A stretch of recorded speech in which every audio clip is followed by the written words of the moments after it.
All right, so this is what we're tackling today. It looks like 3 walls, obviously, because that's what we can see right now, but it's actually a whole room. It's a decent sized room.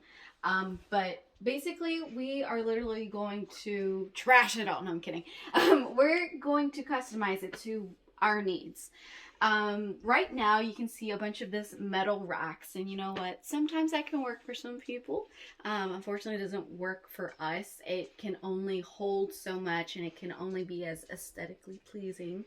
So we decided to actually custom make it. There's so many different companies that will, come and do an estimate and give you a pep talk on how you should do your own closet, but we always recommend, well, personally, I recommend when you're doing a project, you really want to be able to kind of envision how you would tackle it.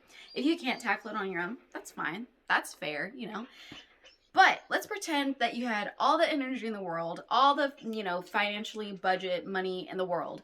How would you want to do it? And then kind of go from there. So what we're going to end up doing is we're going to be taking off these metal things, these awesome ones, everything from up there as well, and we are going to reorganize it and rework it into a way where mom can basically come in her closet, feel what she's in the mood for, and be like, that's where it is, instead of like, oh wait, where's that one shirt? No, life is too beautiful to be trying to figure out what you want to wear that day. Just let me throw it on, let me go have a wonderful day. So that's what we're going to try and tackle in here. It looks like it's not a lot. We've already done a little bit of work. Right here we had some of that metal rack thing. For the time being, we decided to just use this to our benefit. And obviously this is not gonna last forever in here. But we wanted to kind of see how it would be to take off these metal things, and honestly, they are rock solid in there. So if you decide to take on a project like this at home, definitely be careful. I would say wear protective gear, but a lot of times when people tell you to do that, do we really do it? No. But please be careful if you decide to do it at home, because these things are no joke. They look like they're just like chilling on the wall. They're not. They can hold a lot of weight. So just be careful if you decide to tackle something like this at home. Mom and I, we like to call ourselves minions, because we will tackle projects that aren't funny, that aren't necessarily feasible for our size and our stature, but we're gonna get her done. So yeah, let's kind of see on how we're able to take this wonderfulness into a more beautiful, minimalistic, beneficial closet.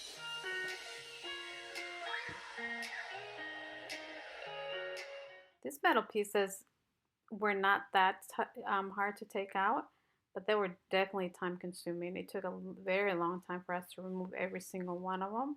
Not to mention a little bit of damage that it did in the walls. We did have to do some sanding. But just take your time, and it's very soothing to see how the screw comes out. Okay, I'm in a bit of a chaotic energy.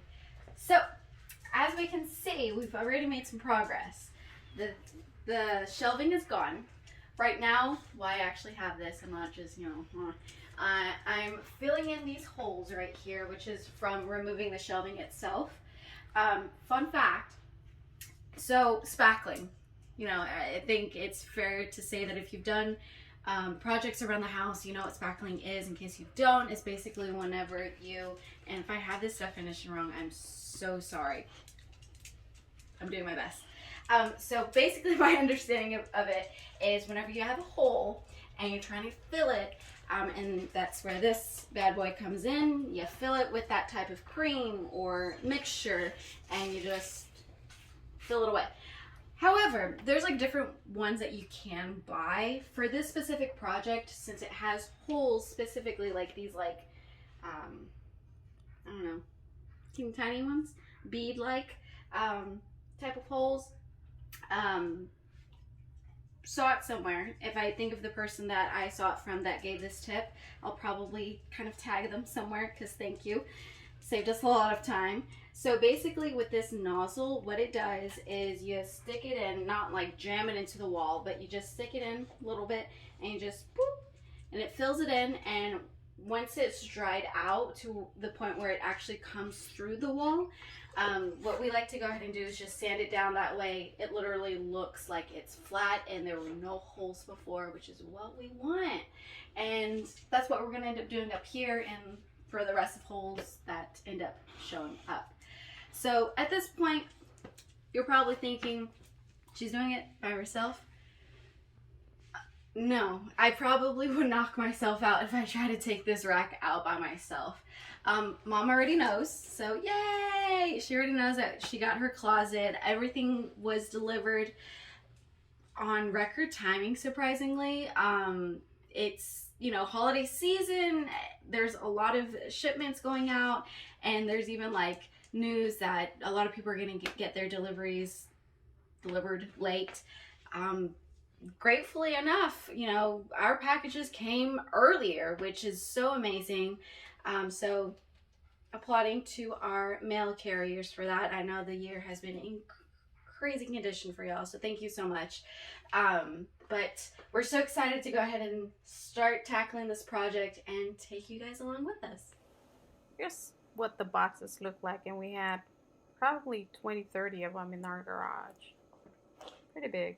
With that in the parachute, so there's nothing smaller than yours with that. I spent all night on this barn. It's not at all I'm thinking. It's too. Well, would you look what's behind me? What would you see of that? It's not Photoshop, guys. No, I'm kidding. So we finally have it up. It was challenging, but it wasn't as difficult, I think, as we thought it was gonna be. But it was definitely challenging. I'm not saying it was easy at all. So today we had to prep the walls. Basically, that means filling in any holes that we had, taking off the baseboards, prepping the baseboards to make sure that there was no holes, because we still wanted everything to be sealed and tight for insulation purposes. And also painting the walls, because the unique thing about these, I guess, insulation cupboard type of things, it's totally wrong wording, I'm a little tired, pardon me, is there's no backing that comes with it. So sometimes whenever you order, I guess, like, what's it, like a cupboard or something like that, it'll come with like a flimsy type of backing just to make sure that it all looks as one. Even though this didn't come with that, it still works because of the paint that we ended up choosing to put in the back. So prepping the wall might not seem like the most exciting thing to do, but it's absolutely necessary. That way when you get to the end, you're not dealing with what's going down here. So the reason we didn't take care of this to begin with was, first, we wanted to make sure that it actually fit. Second, you can see where the patches are, the gray patches, and that's what I was filling in. So those were where the holes were when we took off the baseboards. So we're just making sure that that will be solid. It'll take a couple different coats just to make sure that it's actually airtight. So we just decided to leave that bottom bit towards the end, which honestly not a bad idea. Do we wish that we could have done it beforehand? Sure, but it didn't kill us in the long run. As you can see, we're kind of trying to get excited here and game plan on how we're actually going to start organizing things. This is not how it's going to stay. You know that we'll end up changing things quite a bit, but this is what we have. Woo-hoo! And here is the final product. Loving the new closet. Everything's organized. It's appealing. I'm just in love with it. Thank you so much for watching.